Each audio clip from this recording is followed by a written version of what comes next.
time is like a jewel. You can see time from multiple facets. Sometimes it seems simple. Someone asks you what the time is, you can easily tell them. But when you ask to explain it, it becomes impossible.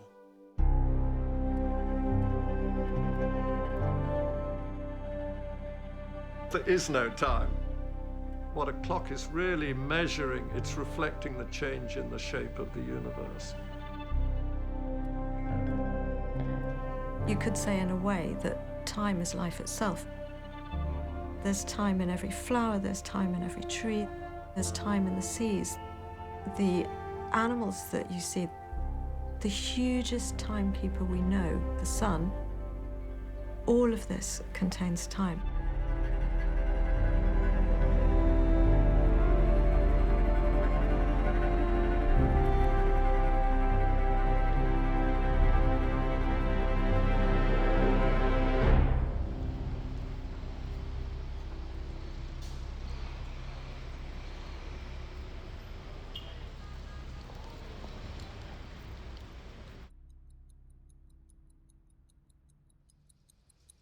The draw to horology and watchmaking. It's one of these things they say it's like a je ne sais quoi. It's hard to really summarize.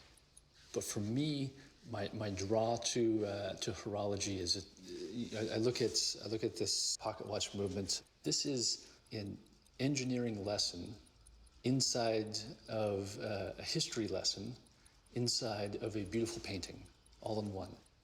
I don't think there are many other physical objects in the world now that really have all of these attributes at once. And to me, that's why a mechanical timekeeper, a mechanical watch, mechanical clock, why they're all so fascinating and magical to me.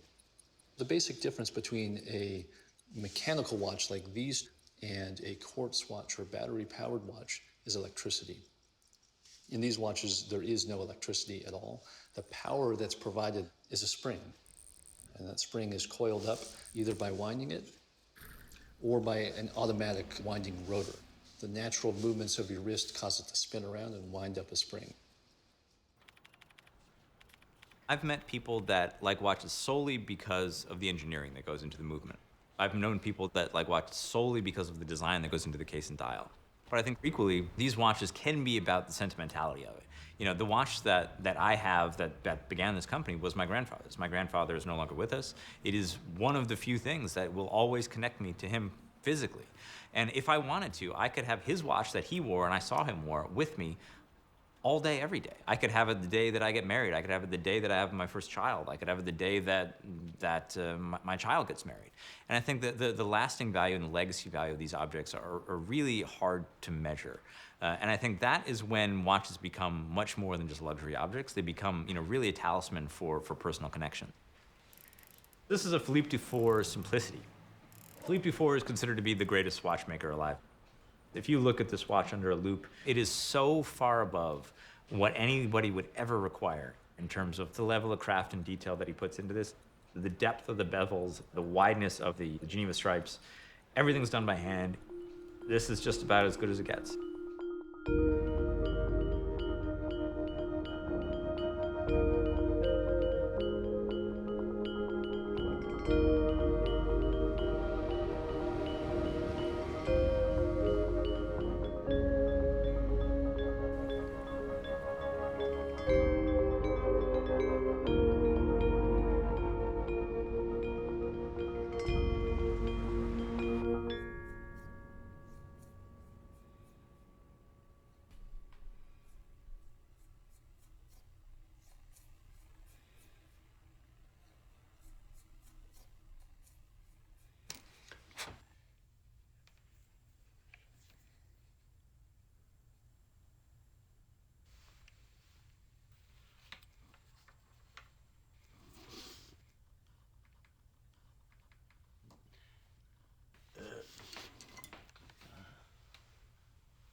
I found the best result polishing. The sink, we call it, is with ebony wood, with little roller, with my bow, because I have 3 axes.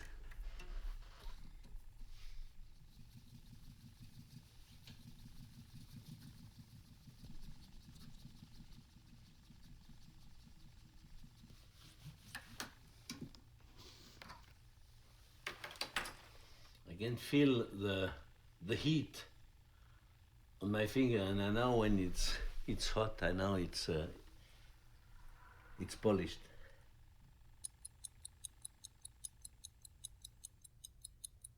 Everything has to be done properly. There's no shortcuts. That's my philosophy.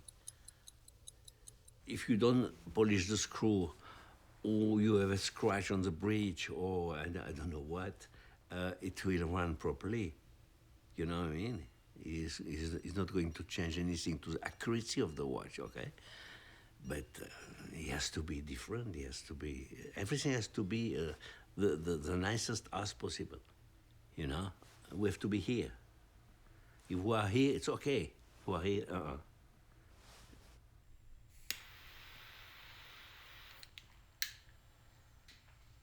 At the age of 15, I was not very sharp at school. I liked the languages, but I had some difficulties in mathematics. And my parents told me, you are not made for the university, you have to choose a profession. And I said, okay, I want to go to school to be a watchmaker. The first month, we start to make our tools. You take a piece of material, you drill, you file, you mile, and you create something from nothing. And then you start to make your school watch, you know? You file the bridges and everything, and you start to make a gear and everything. And when you have the 2 first gear meshing together, it's just magic, you know? And since then, I never came out.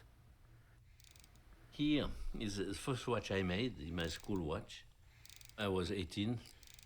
The school, it's a 4-year study, and we make our school watch the 3rd year. So it was finished in 67. And here you have the first movement I built. This was made in the 70s when I was 32. It's a Grandson Meat repeater, pocket size. There's 2 power, 2 barrel, one for the time, one for the striking. When I reverse, I wind the time.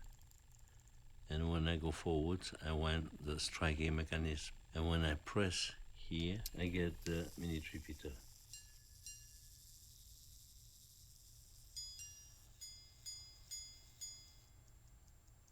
And you can see on the other side.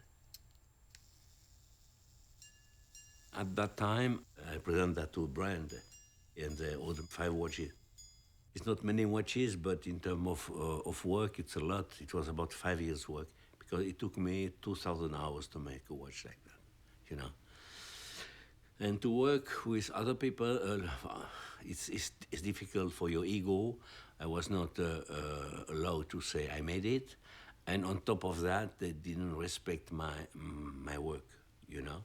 I used to deliver the watch completely finished, without any scratch. They had to put it in the box and to sell it. Only thing they had to do.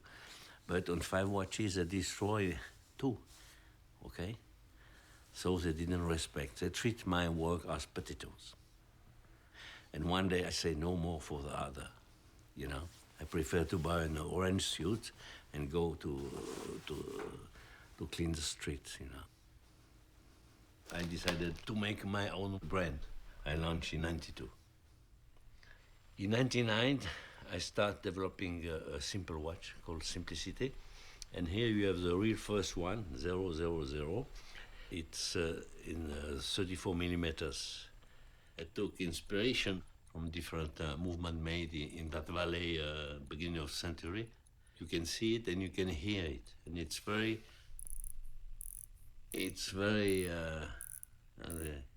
pleasant. Yeah? And the people who own Simplicity, very often when they wind it, they like to hear the click. I always say, emotion, you don't need to talk about it. You have to feel it. You have to feel it when you see the watch or you hold the watch. Yeah. I do round beveling because the light is always flashing inside. Okay, and after the filing, then you take off the file marks with bath stick. And you see, I use my finger to stop the tool. Otherwise, it goes down and it eats the edges. Then I take a burnisher. It is a file without teeth to do the same thing.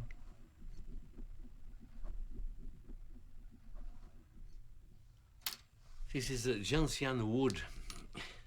It's a round plant which grow in the mountains, and I go to pick it up every autumn before the snow, when the plant is dry.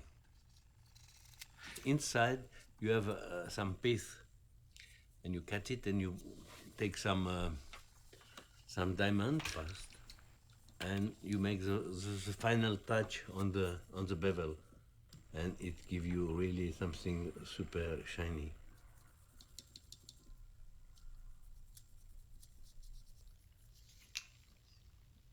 Yeah, oh, the bevel it's done. Something nice, polished. When I started to make my own watches, some people were laughing at my line, you know. They said, we don't do that anymore. We don't bevel by hand, and blah, blah, blah. But I said, no, this is my line. And today I realize that without any marketing, without any publicity, my watches are recognized around the world. Everybody wants. In Japan, they made a Dufour fan club in Tokyo. And the last time I was there, 2 years ago, and I arrived, it's... you put in the center, you have 54 camera around you. Okay, they take a shot, then I correct, and then I print this with vibe, the watch, everything.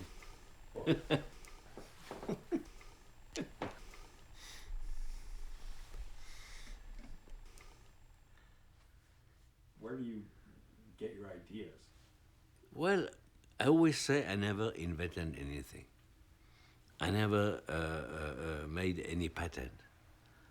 Everything I did, I took inspiration from what was done before me.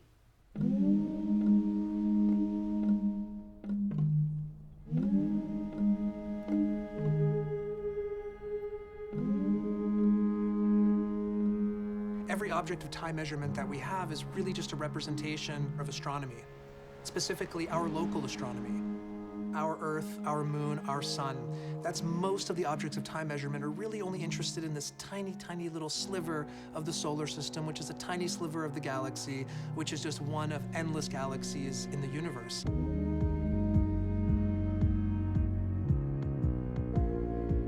Long before even the development of language and culture and the invention of modern tools, we were observing the stars. Over centuries, ancient civilizations were observing repeated patterns that they witnessed, from the rising and setting of the sun to the phases of the moon, as well as more obscure sightings. The calendar was the first way of measuring time. First of all, you've got to establish a calendar by which you can plant and harvest crops, the optimal times of the year, and by which the people in political office, what duration they have governing the community. And how do you measure lives? How do you measure them in years or in months? Stonehenge is one astronomical monument by which the rising and setting of the sun at different times of the year could be marked. There are a number of similar monuments believed to have the same kind of astronomical significance.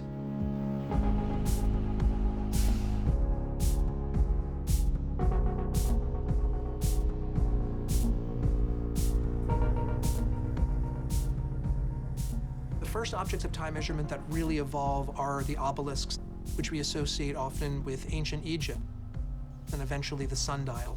Sundials are believed to be about 4,000 years old, possibly older. And of course, sundials continue to evolve. The sundial doesn't remain static. The sundial is still being evolved today.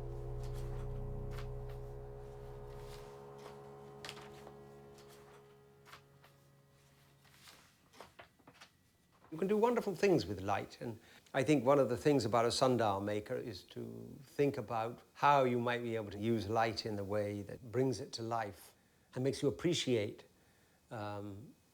the world around us. The idea here is that you take a globe like this, and the place you want to make the dial for, let's say it's Concord, Massachusetts, you place on the surface precisely. Then you project all the hour lines and the continents down onto a flat plane. This is called a mnemonic projection. When these proved successful, I started making the first prototype. The bead here is the center of the projection. It's the center of the globe from which all these landmass is projected. This is the longitude dial made for Pomfret School in Connecticut. It's designed for this specific latitude and longitude. The line here represents the commencement, which was 2004, Saturday, June the 5th. The bead's shadow here on that date will in fact follow this particular line, commemorating that event each year. Here is the gnomon, the shadow casting wire. That marks noon everywhere it falls on the surface of the dial. So it's running here through the Pacific Ocean.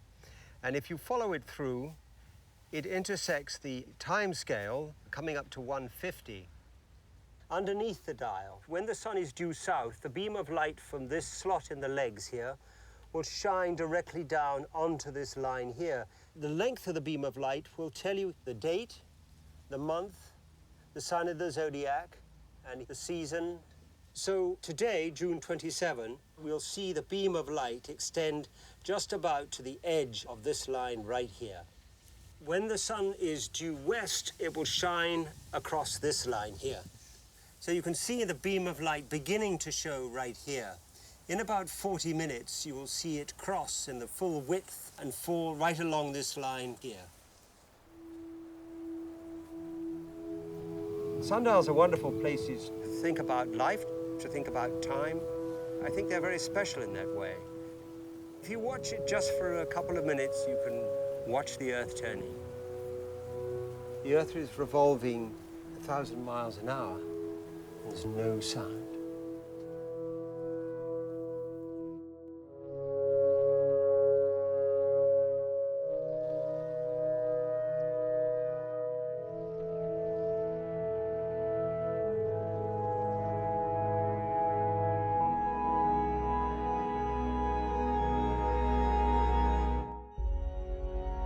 The sun reigned king for a very, very long time. But it wasn't initially indicating the time, it was indicating the passage of time. This is a critical difference between ancient systems of timekeeping and more contemporary systems of timekeeping. In the ancient world, most of these devices measured elapsed time. Early water clocks, like the Egyptian clepsydra, where you would have one bucket on top and one beneath. The one underneath, you had graduated lines. So as the water dripped down from the one to the bucket underneath, you were able to measure the passage of time as that water level rose higher and higher and higher. Dragon clocks were used in China. Along the dragon's back, you had a very thin piece of fiber, and attached to that fiber were small little balls.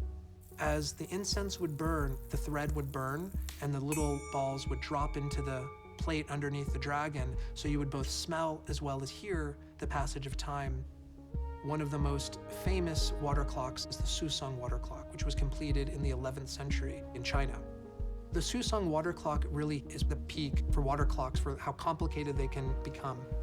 The role of the water was much like the role of a spring in a watch today, or the role of a weight. It was providing the motive force for the mechanism.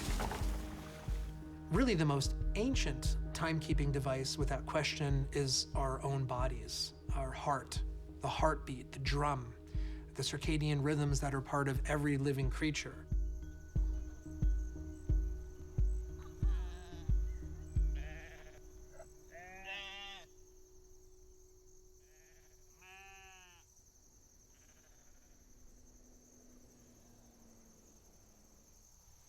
To me, a clock is not a synonym for time. If anything, it's the opposite of time. The whole history of clockwork and the obsessive nature of time measurement has led people to think that that is the only place that we can look for time. And to me, it's a bit like looking at a landscape, and instead of seeing the hills and the rivers and the valleys of just saying, well, that's 3 kilometres, that's 15 acres. Measuring a landscape, you wouldn't say that you had understood a landscape if you just told somebody its lengths and measurements and dimensions. And to me, time is like that it's actually this full, other, and deeply, profoundly natural thing.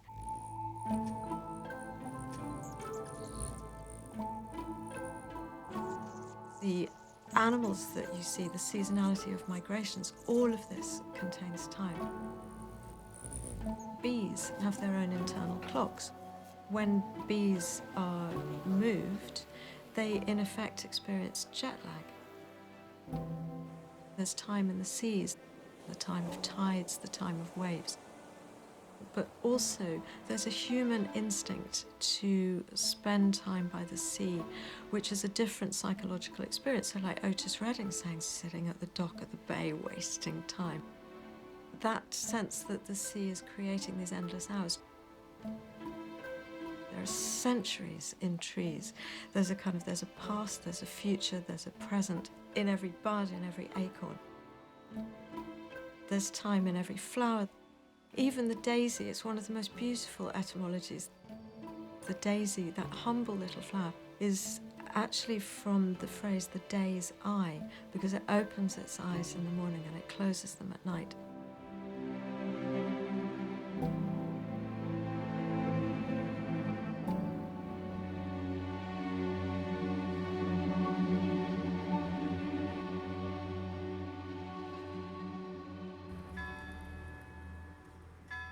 Having a standardized clock and calendar, obviously it's very useful. But I think the artifice of clockwork creates its own kind of theatre, its own demanding, coercive, and very stressful experience. People have alarms set to shock them out of sleep. And then the first question in so many people's minds is, what's the time? Am I late? How fast do I have to be? How much do I have to do? And this compression of time and that coercive sense of being trapped by the clock and not feeling your own pace through your own day is extremely stressful for people. High blood pressure, ulcers, heart disease, all of these things are known to have come from it.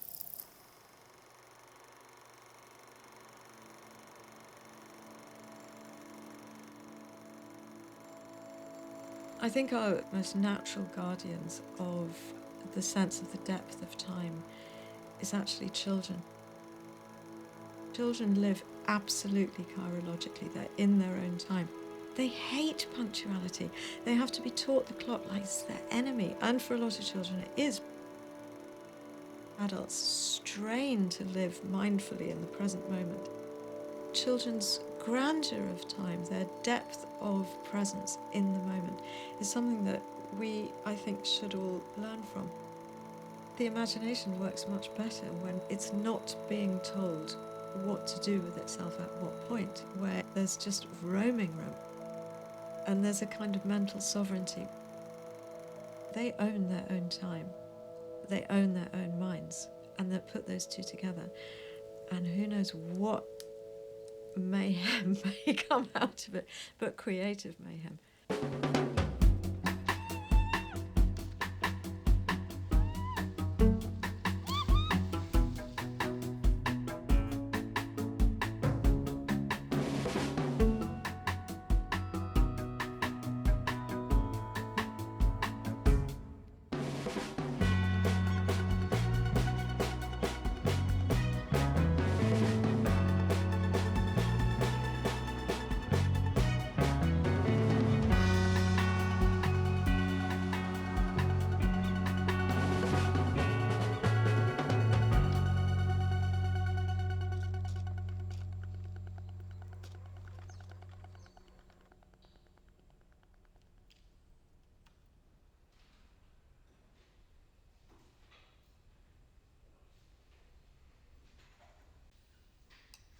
I was always fascinated by watches. I didn't know anything about them when I was a boy. I was just intrigued by anything mechanical.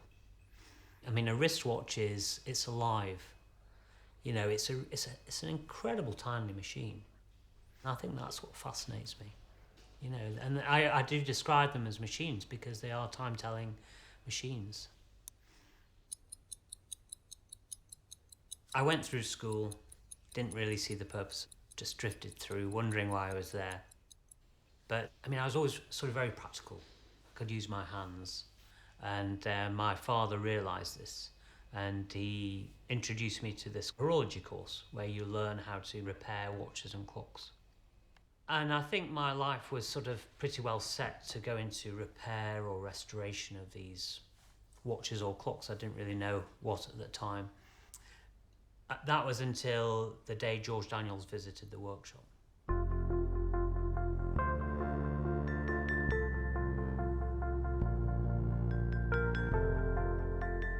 George started what we call the Daniels method in the 1960s. And the Daniels method is where one man conceives, designs and makes a watch from start to finish by hand. I was 17 years old, very green, and the concept that somebody could sit down and make a watch from start to finish, I thought, well, that's impossible. Because if you look back in history, an English pocket watch, they were built by teams of craftsmen. And there were 34 individual trades involved in the creation of a single pocket watch. The finish and the shine are the most important aspects of it. It's got to be impeccable.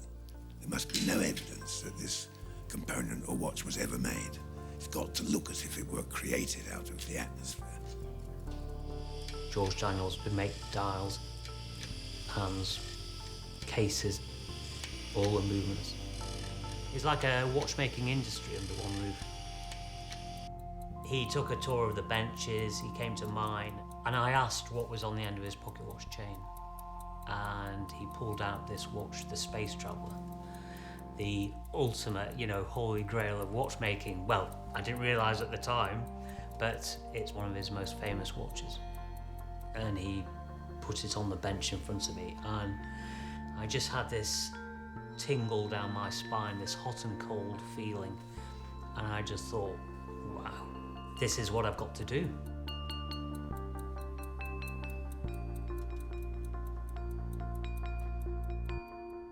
I wrote to George and asked if he'd apprentice me. He invited me over to his workshop on the Isle of Man. He told me that he wouldn't apprentice me.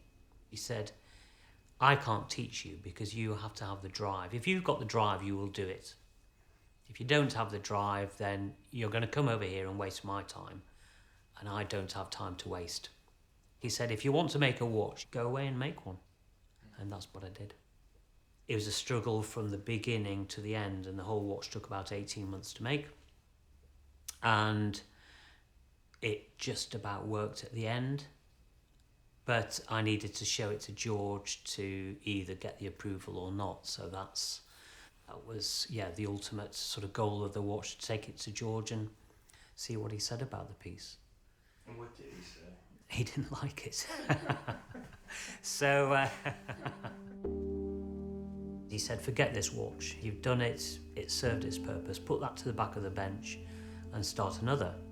The second watch was completed within a year. And there's no doubt it's better than the first. It worked, and it worked well. But what I then began to notice is that the parts that I'd made at the beginning of that year were of a poorer quality than what I'd just made. So I'd go back to the beginning of the watch and remake it. I mean, I was working 6-7 days a week, 13, 14 hours a day. And in the end, the watch took 5.5 years to make. It was remade 4 times throughout that period. And it literally got to the point where I just knew I couldn't improve anymore. When I arrived back on the Isle of Man, I knocked on the door. He said, you're here, in his very gruff voice. Didn't smile or anything, he looked quite cheesed off. He said, what were you doing bringing that first watch to show me? And I thought, crikey, this isn't going to go well. He sat at this bench here, took out the pocket watch. He said, who made the dial for you? And I said, I did. Who made the tourbillon carriage? I said, I did. Where did you get your escape wheel from? I said, I made it. And then, he literally snapped the back to, stood up and said, congratulations, you're a watchmaker. And that was it, From that moment on, I didn't hear anything he said. He invited me over to work with him on the Isle of Man in the workshop.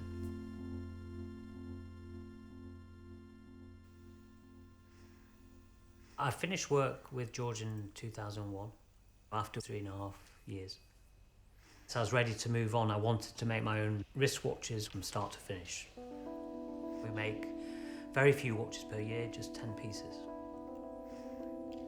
What I think I've done is carried on where, had the British watchmaking trade continued, this is what we'd be making today.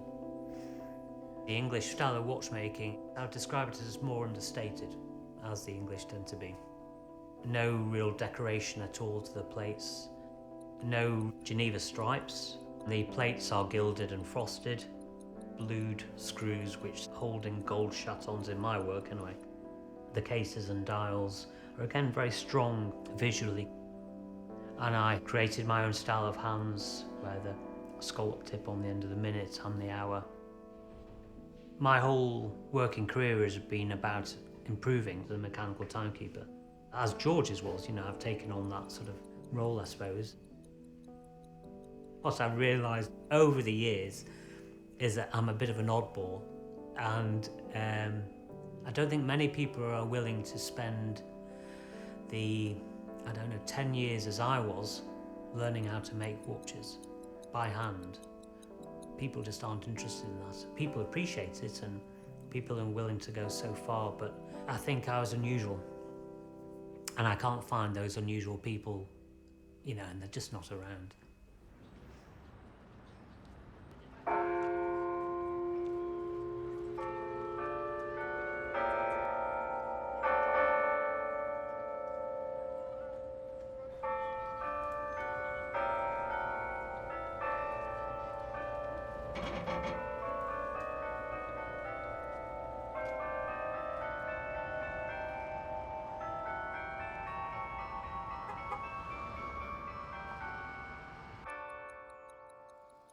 George Daniels described mechanical watches as having certain qualities which set them apart from their quartz counterparts.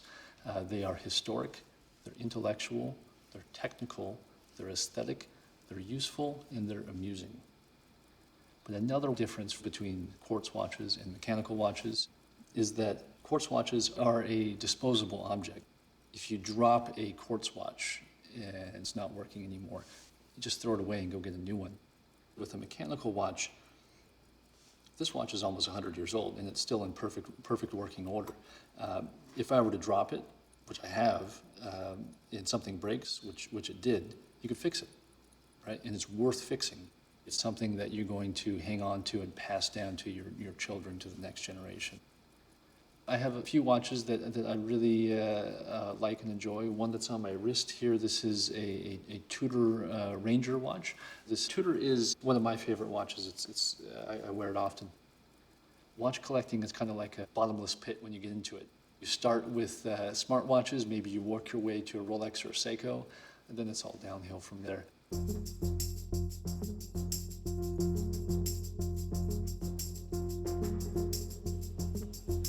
I'm always looking for the ultimate watch. In certain way, I will be more satisfied if I had only one watch.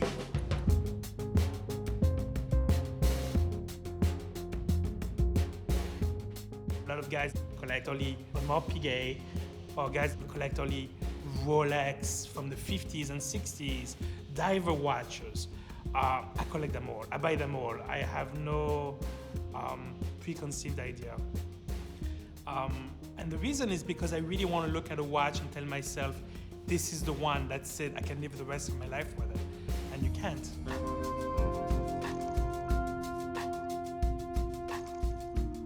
When I bought my first watch, I thought everything was powered by a battery, right? So after I bought it, I had my wife call like Mr. Junghans or the head of Junghans USA, like, this thing doesn't work. And they were like, well, you gotta move your arm and keep moving it, and then, it'll work.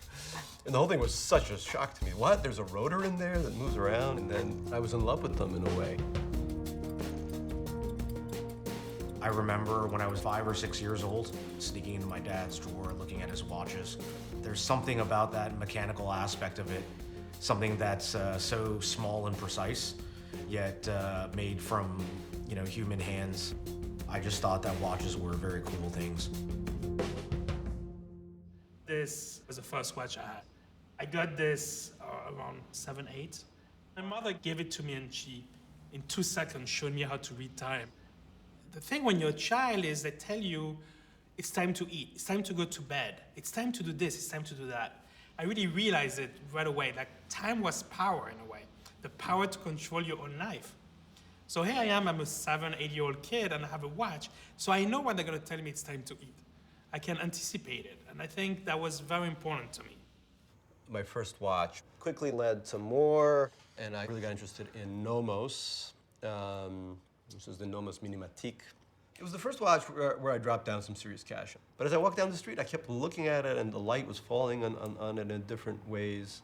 And I've thought I have never loved any object as much as I've loved this. It's just a work of beauty, a work of art. And I actually tanned the straps. I lay these straps out by the pool and get them kind of darkened. So you see the kind of effect that transpires as I tan more and then wear more. So this is also a testament to the fact that as a writer, you don't really work that much. You know, there's a lot of time. A very simple mechanical watch displays hours, minutes, and seconds. Anything that goes beyond that are referred to as complications in a watch. Vianney Halter in 1999 released the Antigua. This was the most incredible thing I'd ever seen. It was crazy, something straight out of Jules Verne, 20,000 Leagues Under the Sea. It's a perpetual calendar. It shows the time, days of the week. It's able to account for months with 30 days, months with 31 days, and leap years. So in theory, you could set it properly and not have to set it again. But all the complications are split up into separate dials. The rotor is made out of sapphire crystal, so they called it a mystery rotor, so it looks like it's not there. One of the watches, kind of like this, that has been really iconic to me is the Harry Winston Opus 3. It shows a digital display, and also it has a countdown feature. When you get to 56 seconds, it'll count down, and then everything will jump.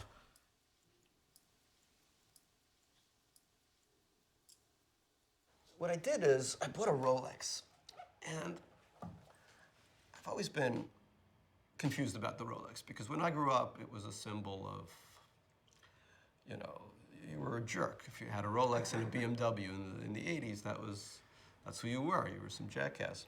But I put it on, and I just thought, oh my God, it's a great watch. I think we're searching for something. Could it be a dissatisfaction with our current era, with the fact that all we're producing is code? You know, that supposedly makes our lives easier and happier, but probably doesn't do the latter very well. I don't think it makes us very happy. I think the hunger for patina, for any of those kinds of connections is a hunger for the real. We don't want to end up in the matrix. And something like this, that beats so beautifully, reminds us that for now at least, we haven't been uploaded into the great computer in the sky. We're still here. Our feet are still on the ground.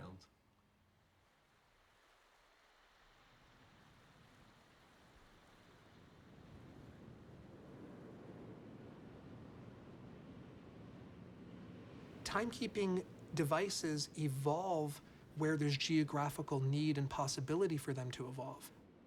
Where the water clock might have worked in some locations, if you were in part of the world like Europe, the water clock can have issues and trouble when you're in a cold environment. And this is part of how the mechanical clock evolved.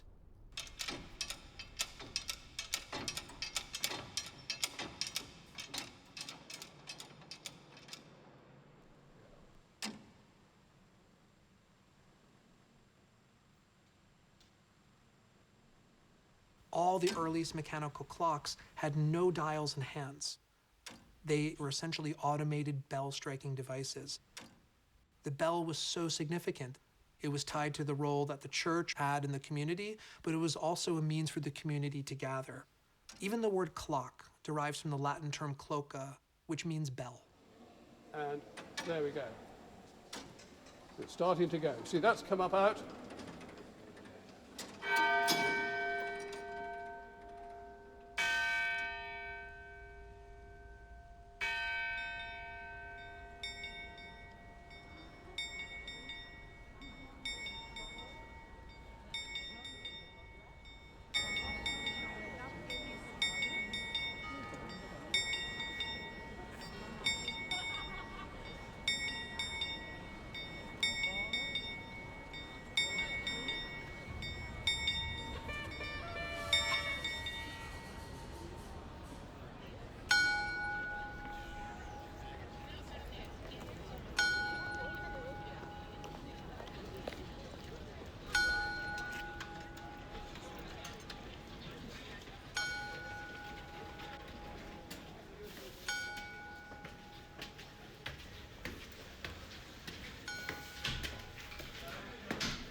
Ten staroměstský orloj, stroj staroměstského orloje je vůbec nejstarší orloj, který se dochoval. Poté samozřejmě dostal ještě nějaké úpravy během staletí, ale v zásadě je to pořád týž stroj. Ten stroj samozřejmě tady není pro nic jiného, než aby otáčel tím astrolábem a celý ten orloj uváděl do pohybu. Na tom můžeme vidět především pohyb hvězdné oblohy, pohyb slunce a pohyb měsíce a jejich vzájemné pohyby vůči sobě, tak jak se odehrávají na nebi v přírodě. Toto je samozřejmě velmi unikátní památka, je to nádherný mechanismus. Je vykován, to je opravdu neskutečně nádherná práce, přesná. Když si představíme, že to dělal člověk ve středověku, mistr hodinářský, musel na tom strávit neskutečně mnoho času. Odvedl nádhernou práci, tak nás to dneska udivuje teď.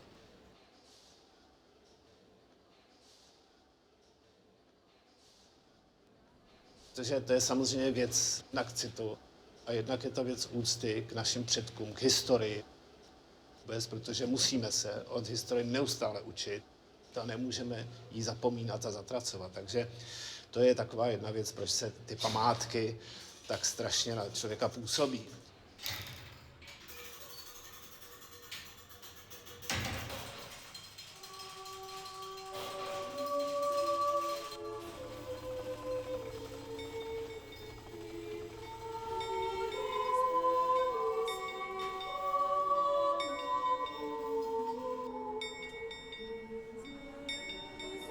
A ta smrtka, ta je velmi zvláštní.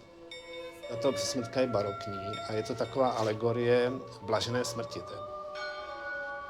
Blažená smrt, to je smrt, po které následuje spasení.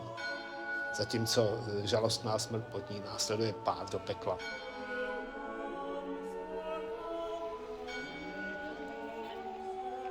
A ta smrtka samozřejmě symbolizuje čas vymezený nám, každému člověku, k životu. Ona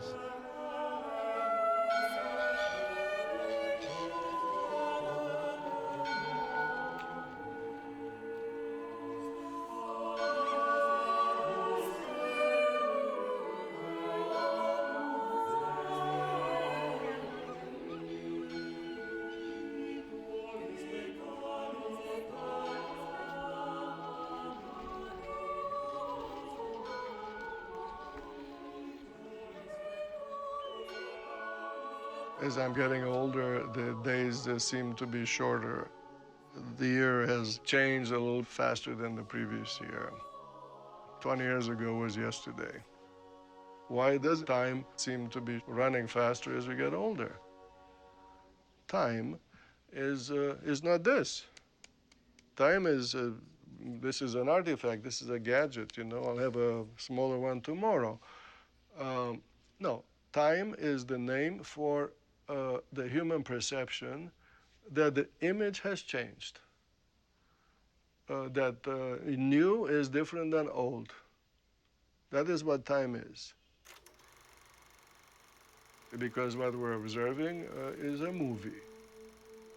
That movie is not a continuous stream of images because our brains are not of infinite size. What the brain records is a sequence of frames or snapshots. There's frame after frame. There's a time lapse between frames. The time lapse in physics called kinematics is the ratio of the distance traveled by a signal, in this case from eye to brain, divided by the speed of that flow. The distance between eye to brain from infancy to adulthood increases with age. So that's the length. The denominator, which is the speed, decreases. It is the fact that the clicking mechanism that is responsible for these recordings slows down with age. Look in the eye of the infant. The eye of the infant is scanning you at high speed. It's really marvelous to watch and then to imagine this explosion of novelty that this young brain is experiencing. But the adult person, his or her eyes are flickering less and less frequently. The speed decreases with age, the length increases with age, therefore the ratio, which is the time lapse, increases with age. Now, from sunrise to sunset, that's a fixed duration in time, there are fewer such snapshots or frames, so the mind, as it gets older, has the impression that the sunset arrived too soon.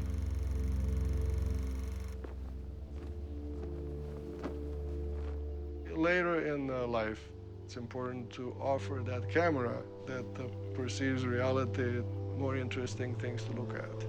It's just like the eye of the infant. In other words, make the movie plot more interesting. If the plot is interesting, it's a movie running with a slower speed. What you're saying essentially is the more interesting life you live, you perceive living a longer life. Absolutely. And happier. Happier. Longer and happier.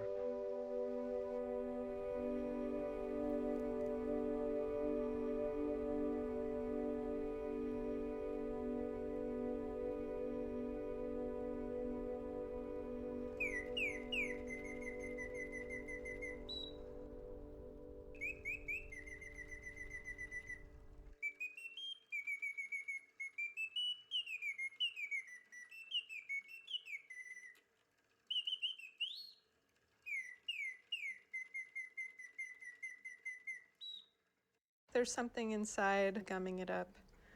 The bird, depending on the condition, may have to all come apart and be refeathered.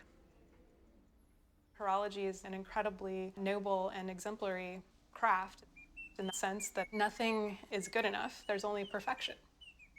And I think as far as antique objects are concerned, there's a lot of challenge that you face, you know, trying to kind of meet those standards. And it takes a very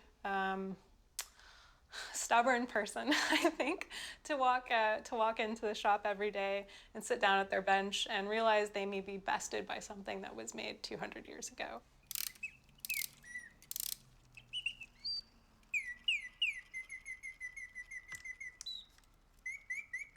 An antiquarian horologist is somebody who works with antique objects that are mostly made utilizing clock or watch-based mechanisms. I specialize in the conservation and restoration of antique automata. Automata are complicated mechanical objects that are meant to simulate a living thing in the world.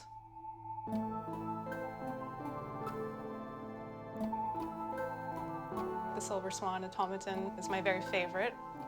It's an unbelievable machine that was made in 1773 by John Joseph Merlin and James Cox.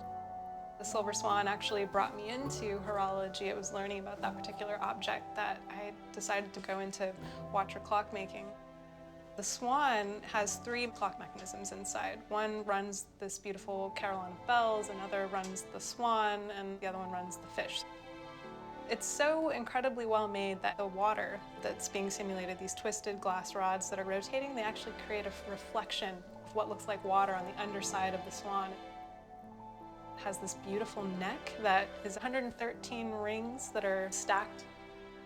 There's enough fluidity and movement that it can actually turn and preen its feathers and then turn back around and see little fish, these little fish that are swimming, so it kind of like catches its eye and then decides to go down and pluck up a fish and gobble it up.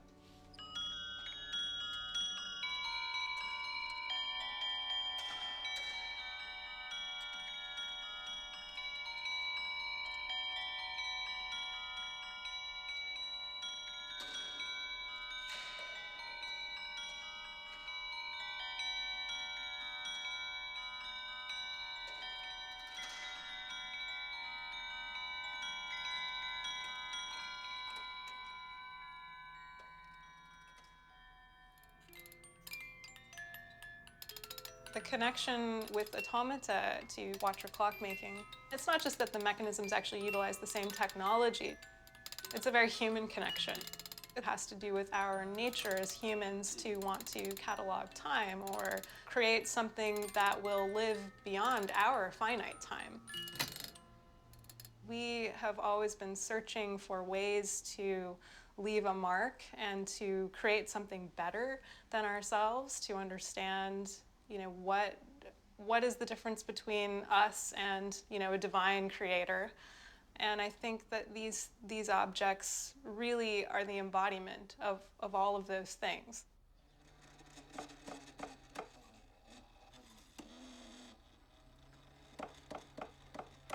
These are French, very late 19th or early 20th century.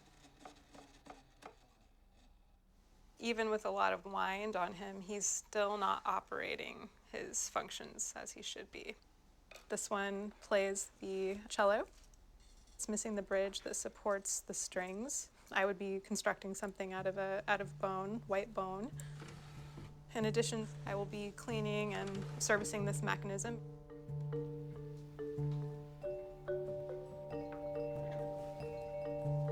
What I find the most important about these machines is that I'm carrying on a lineage. It's a heritage in a way. I'm a steward for, not just these physical objects, but for this idea of wonder, this implicit sense of the sublime that I think we all have been searching for and that we've searched for since we really were aware. And to create something that would simulate life and live long after us is, I think, just a reflection of our vulnerable nature that we need to decipher this universe.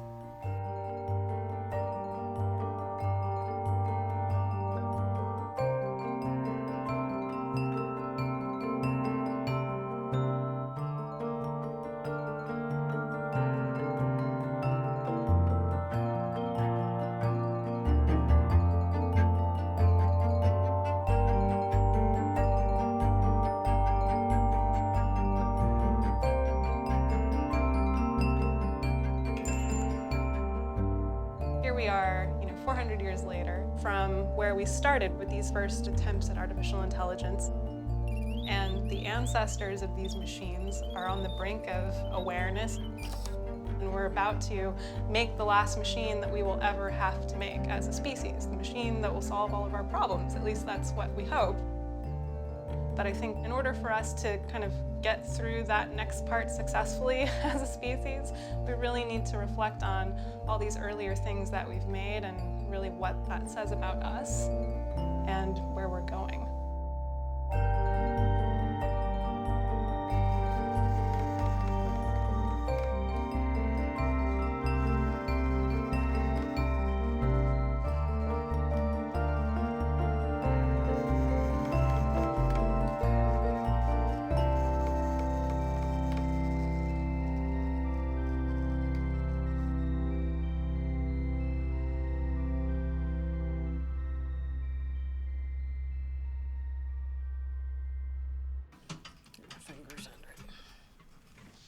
I got the door.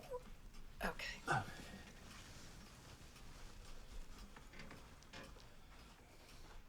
This is a very unusual clock. It's a French glass plate great wheel skeleton clock. We have a movement attached to a plate of glass. It may be a little difficult to see that on the camera, but this is glass. It's called a great wheel skeleton clock because you can see this giant wheel in the back. The clock was made probably around 1810 to 1820. If you'll mortgage your house to buy a clock, you're a very serious clocker. If you'll reinforce a room of your house with concrete underneath to support a new clock, then you're a very serious clocker. I'm not sure we're not that far. We're not that serious. We're not nearly that serious. We enjoy it.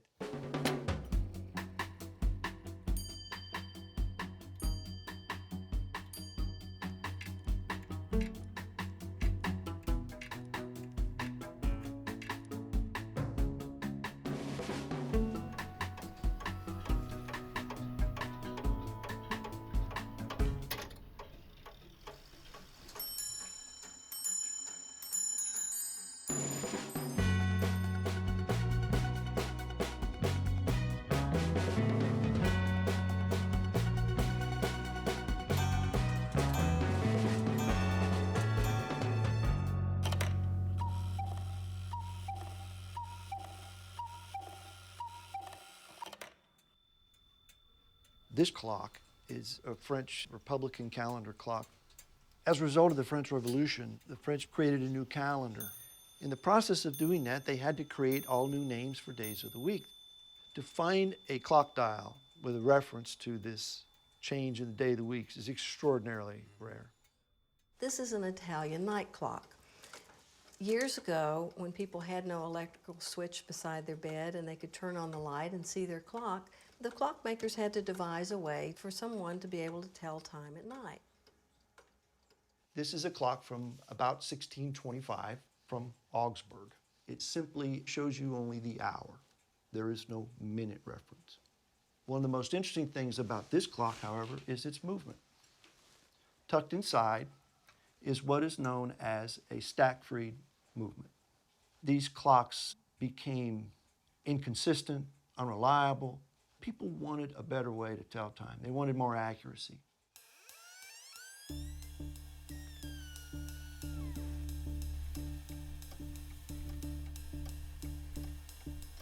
Here is our pendulum.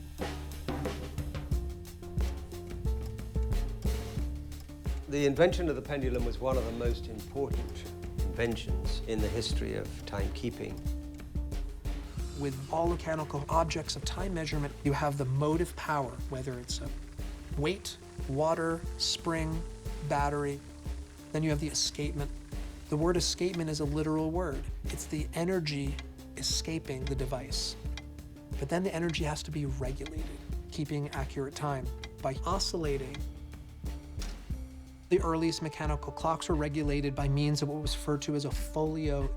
And it was oscillating, but it wasn't oscillating with consistency and control. Unlike a folio, the pendulum does not rely on just being pushed haphazardly back and forth by the mechanism. You've suddenly got gravity controlling the oscillation, so you're using gravity to actually control the time. In a mechanical watch, the oscillator is the balance wheel and hairspring. The balance wheel is going 270 degrees one direction and then back the other.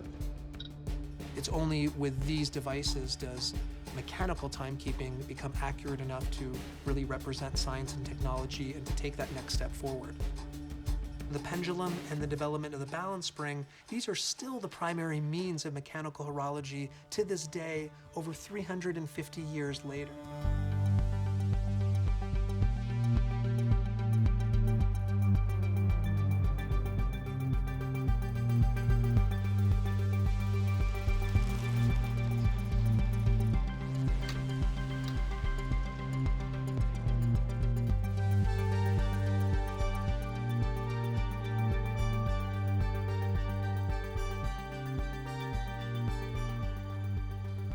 L'horlogerie de luxe n'a jamais été faite pour donner l'heure. Elle donnait l'heure, mais c'était fait par sa force de luxe. Lorsqu'un roi portait une montre, il la portait autour du cou, comme ça, et il montrait à tout le monde qu'il avait le luxe et la technologie enfermés. Plus le rapport que ça a avec l'univers et les croyances religieuses. Cette horlogerie qui vient de 600 ans d'histoire ne peut pas s'arrêter. Cette inertie philosophique fera que ça existera toujours.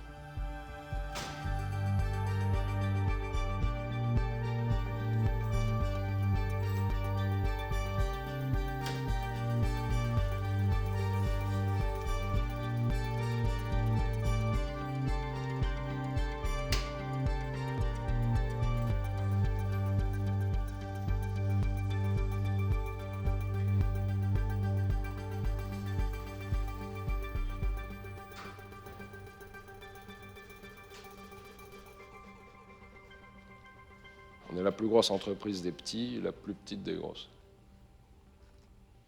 Et je crois qu'on arrive à peu près autour de 140 personnes. La variation moyenne, c'est on va dire entre 700 et 900 montres par an, suivant la difficulté.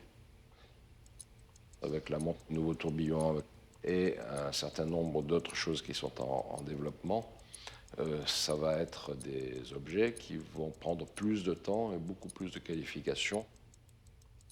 Si je produis que des grandes sonneries, je vais faire 25, en mettant tout le monde dessus.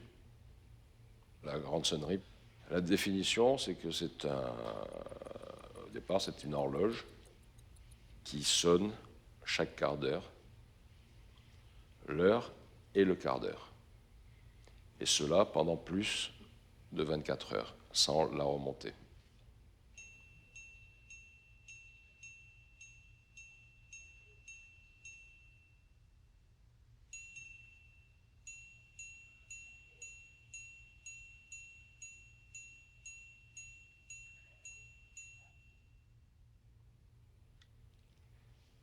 Parce que c'est, pour 24 heures, c'est 912 coups de marteau sur un remontage.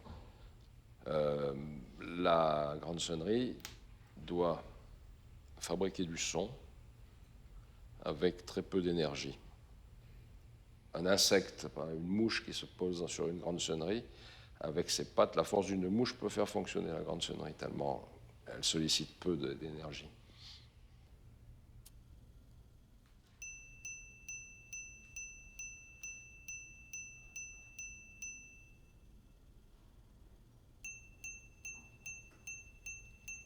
La difficulté dans une montre à sonnerie est d'ajuster la vibration du gond, du résonateur, avec la fréquence du boîtier. J'ai eu le même problème dans la répétition minute, et je ne m'en sortais pas. Et un jour, je vais je crois que c'était à Hong Kong, avec Air France, et ils me servent le plateau de dîner. Et il y a un rouleau de serviette avec la serviette, et qui était en métal à l'époque, qui était une pièce comme ça. Et je regarde un film comme ça, puis je prends machinalement dans la main, puis je tape dessus. Puis suivant comment je tenais cette pièce, elle vibrait. Et c'est grâce à ça que j'ai imaginé la forme du gond qui a permis à la montre de se mettre à sonner correctement. Et heureusement que je ne fais pas la répétition minute en ce moment, parce qu'ils ont changé, ils ont des trucs en plastique maintenant.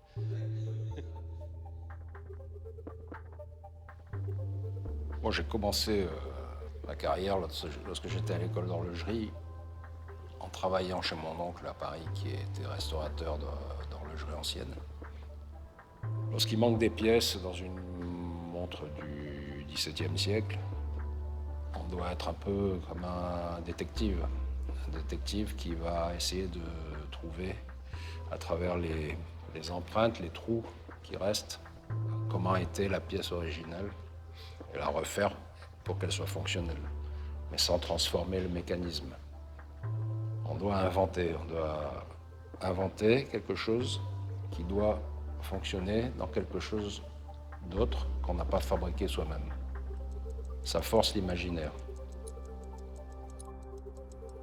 Je suis français. Je m'appuie sur l'histoire de l'horlogerie française, mes racines, dans le développement de mes propres montres.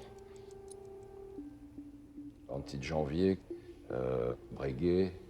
Au moins, ce sont deux horlogers qui sont contemporains, qui ont pu réunir sous leur crayon la mécanique esthétique et l'esthétique externe pour la fin du XVIIIe siècle.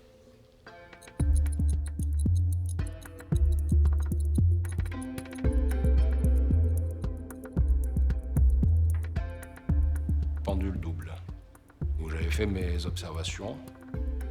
Pendule double, puisque à l'époque on appelait ça comme ça. Le nom de résonance, c'est moi qui l'ai donné à ce système. Il n'y a pas de lien mécanique entre les deux balanciers. C'est comme un instrument de musique. Vous faites vibrer une corde, un piano par exemple, et la corde qui est la plus proche, qui ressemble le plus avec la fréquence la plus proche de celle-ci, va se mettre à vibrer naturellement. La vibration du balancier va faire la même chose, et par un balancement naturel, ils vont se mettre en accord. C'est un lien magique entre deux mouvements. À quoi ça sert? La précision de l'heure. Ce qui est important dans une montre quand on la fait, c'est d'essayer de rendre une émotion à la personne qui va regarder. Tout ça, ce sont des qualités que l'on maîtrise avec la liberté, l'indépendance. Les gens qui créent ou qui travaillent dans les entreprises, parce que eux, ils sont fermés dans leur créativité. Si demain, aujourd'hui je peux faire ça, même si les gens ne m'attendent pas là-dessus, demain je fais une montre scientifique, demain je fais autre chose. Moi j'ai ma liberté complète.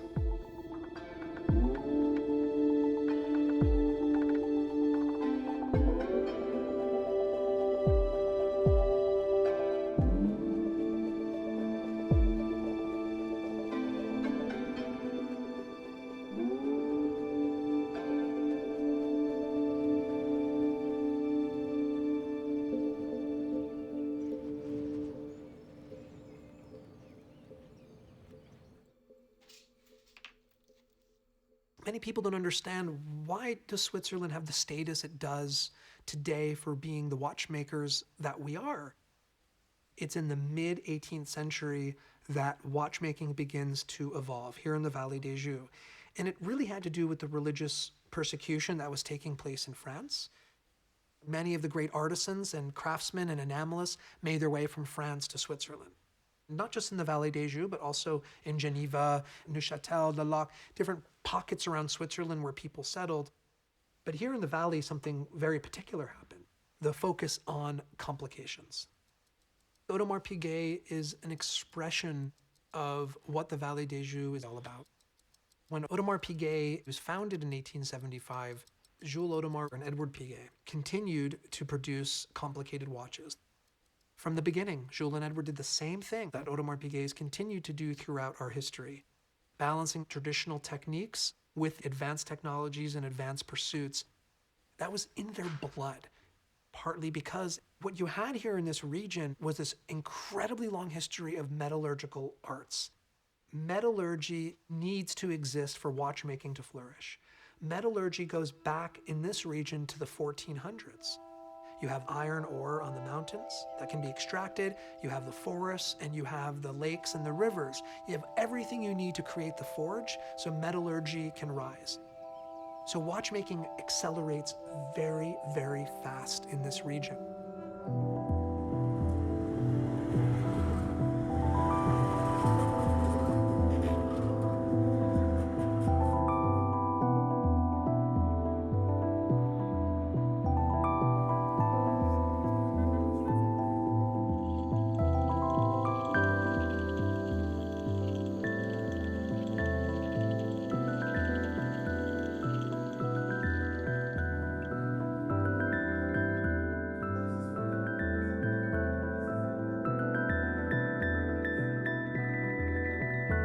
Watchmaking deserves to be more creative.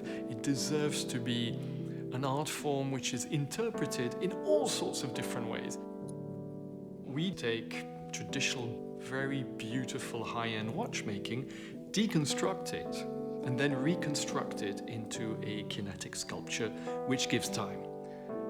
The time giving is not the point. I mean, you can get on your phone something 10,000 times more precise and GPS. We haven't spent 3 years of R&D, 18 months to craft 600 components, all hand-finished, hand-engraved, a month to assemble that piece to give you something which is free of charge everywhere. The point for us is the art.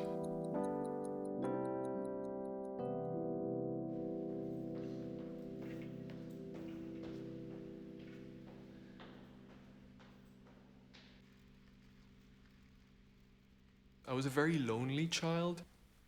I was the weird one who didn't fit in, who desperately craved to have friends, but I wasn't the cool guy. I said jokingly the other day that my Commodore 64 was my best friend, which is one of the first computers. I would come back from school, and my room was my kingdom. I was a full-time superhero, creating stories in my head all the time, I love drawing. I used to make model airplanes. I wanted to be a car designer, so I was drawing cars also. I was always creating something. Those parts of my childhood is when I was a superhero, I was happy. I was a very creative child who became a super boring young adult. And then my dad passed away. That was late 2001. And for many reasons, I actually decided to go into therapy afterward, which I'm Swiss. That doesn't happen often.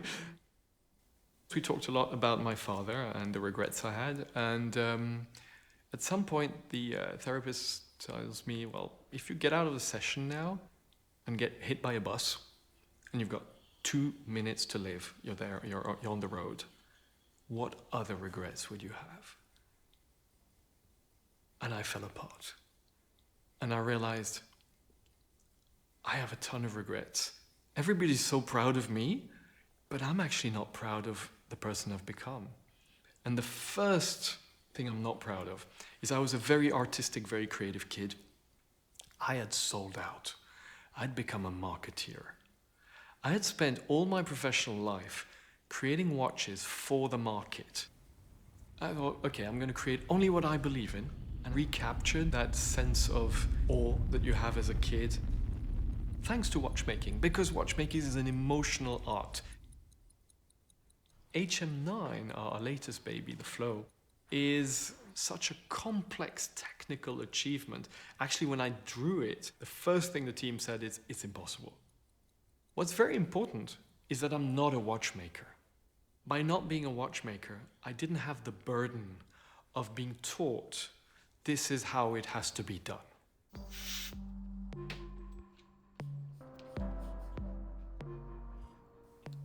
Six years ago, we were on a holiday with my wife, and she got stung by a jellyfish. I was on the beach looking at the water, and there were jellyfish everywhere. And I started thinking, they're so beautiful.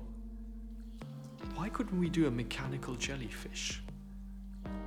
The aquapod, exactly like a jellyfish. Jellyfish uses its tentacles to get food and bring energy to its brain. The aquapod uses the tentacles of the rotor, which brings energy to the brain, the regulator. Intuitively, my creative process has brought me to always put regulators and escapements at the heart of my piece. You can see them, ta-dum, ta-dum. It's exactly the heartbeat. HM6, Space Pirate, comes from a spaceship in a comic I used to look at when I was a kid called Captain Future. The whole idea was 2 spheres in front with the hours and minutes, and 2 spheres at the back, and those spheres are speed regulators. Under a dome of sapphire, you've got this flying tourbillon, which is the engine, and there's a little crown on the side. You turn it, and a titanium shield goes ta-ta-ta-ta-ta-ta-ta and protects the engine. I actually only realized the connection between my craving for friends as a child and the name of my brand after I created it. Maximilian, Büsser, and friends. The friends are all the people who make my ideas come to life. We launched the Mad Gallery in Geneva in 2011, and we started curating mechanical art.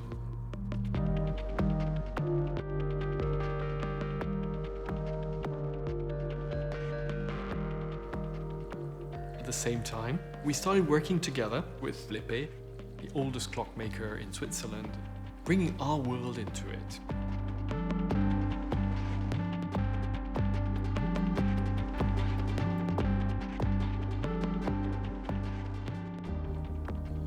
It's an uphill battle, finding the finances as an entrepreneur, getting the engineering right. But at the end of the day, nobody's proud of doing something easily. I think that's one of the reasons I'm so proud, is it's so difficult.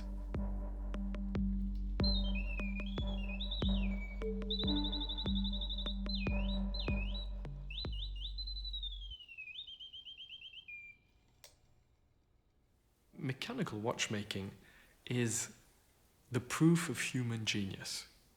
And it's been going that way for over 700 years. Imagine that 700 years ago, one guy woke up one day thinking, I'm going to take some pieces of steel and pieces of brass. We're talking about the 1200s, huh? And I'm going to create a machine which measures time. I mean, how incredible is that?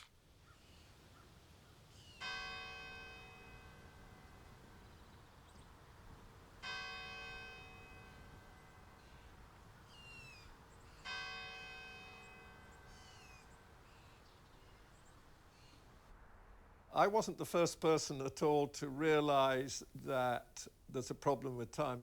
Perhaps I can say I was the first person to sort of take it wholeheartedly and say that there isn't really a problem of time because there is no time. I just say, I mean, just you would have no idea that time is passing if you couldn't experience things like me moving my hands and so forth there. It's change, it's differences that are fundamental. Basically, well, if I close my eyes and open them and close them, I just see a different snapshot each time. It is just like the stills of a movie, and they're just different one from the next. So what a clock is really measuring is how much the universe has changed. But for over 150 years, there's been this great mystery. Why is the past so different from the present? Why is this? It was originally recognized with the problem of entropy. Why does entropy increase? Basically, what's behind the idea of entropy, you imagine a gas in a box, and all the atoms start off in a little box within the big box, and then you take away the walls of the little box, and then it spreads out all over the big box. For the first time in physics, this brought a direction of time into a law. But it's really to do with the system becoming more uniform, more distributed. We're constantly seeing things like this growth of entropy happening.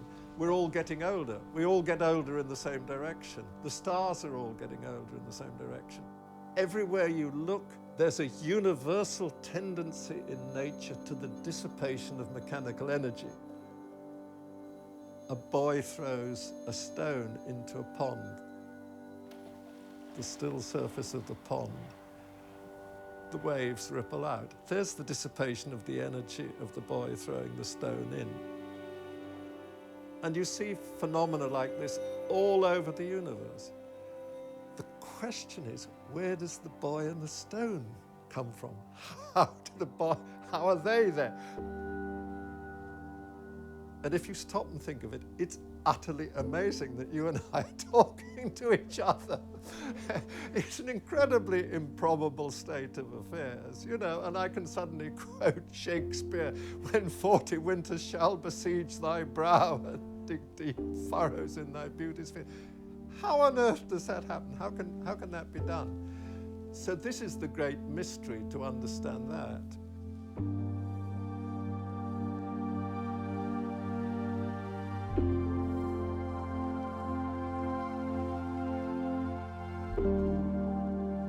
It seems to me that science has replaced God, the Creator, by laws which govern the universe.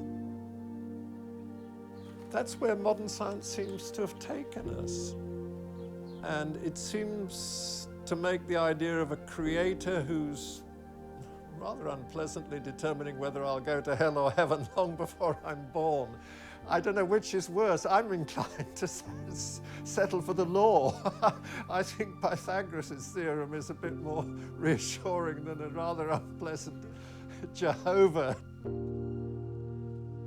My spirituality is absolutely of the earth. To me, the idea that when I die, I'll end up in the earth and becoming other things is beautiful.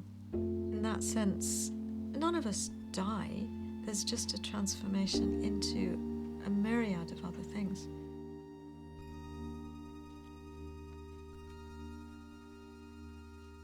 If you think of time in days, you will realize how short life really is and how we should value every moment. It's only about 190,000 days since Columbus discovered the American continent. It's only about 80,000 days since the Declaration of Independence. If you live to 100, you have 36,500 days. So time goes very, very quickly when you think of it in days. But I don't think that's something to be worried about. I think you must keep going and believe and apply yourself in the best way you can, always trying to do your best.